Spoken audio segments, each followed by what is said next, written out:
שלום צופים יקרים, מה שלומכם? היום בסרטון הזה אני אלמד אתכם איך להכין עוגת גבינה עם ביסקוויטים שקוראים לזה בעיקרון עוגת פירורים. אז יאללה, בואו נמשיך בסרטון.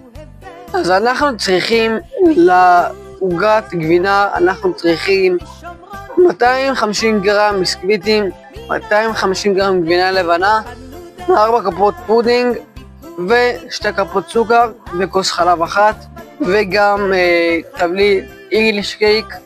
אז יאללה, בואו נלך להכין. אז אנחנו נפתח את החבילת ביסקוויטים, נוציא חבילה אחת.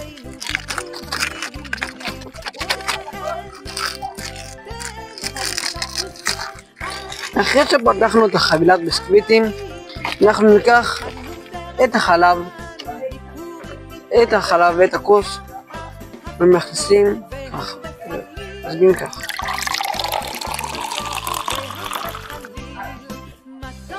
אחרי שניקח כוס חלב, אנחנו ניקח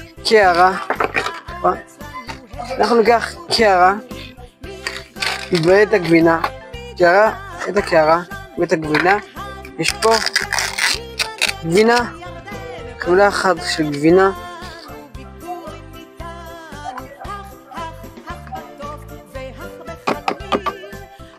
חבילה אחת של גבינה,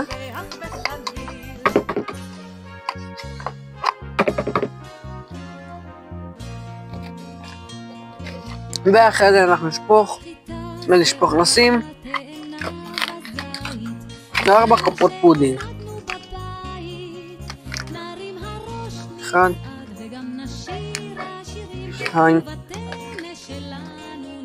3,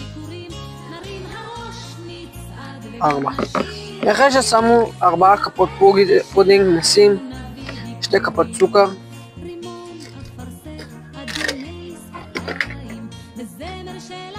1, 2, ונערבב את הכל היטב ביחד.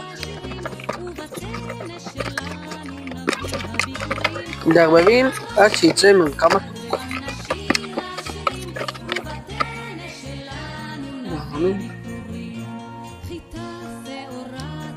אחרי שיוצא מרקם מתוק, אנחנו נחזור לביסקוויטים והחלב.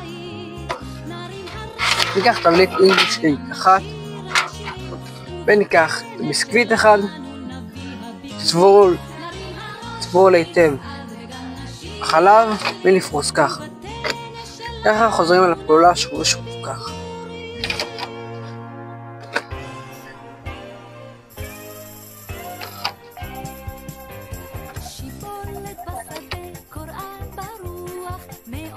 אחרי שפרסנו את השכבה הראשונה, אנחנו ניקח את הגבינה, את הכף, ונמרח ככה. כזאת.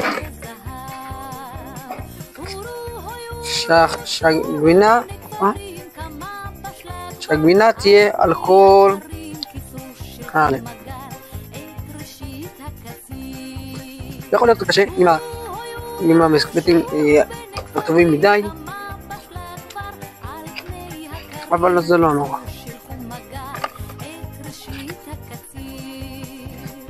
ואחרי שמערכנו שכבה ראשונה, ניקח עכשיו את הביסקוויטים, טבול,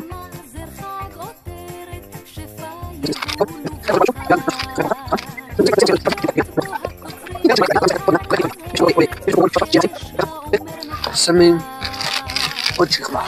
ככה חוזרים על הפעולה שוב ושוב. אז הנה ככה יצאה העוגה מאוד יפה. ועכשיו אנחנו נשים את זה במקרר ושיצא כזה יותר טעים.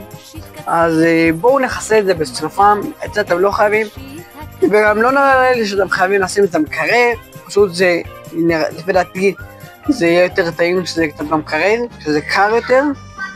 אז בואו נכסה את זה בצלופן ונכנס את זה למקרר, ושם נגמרו את הסרטון. אז אל תשכחו לשים סאב לייק ולהירשם לערוץ. אז עד כאן, נתראה בסרטון הבא, יאללה ביי.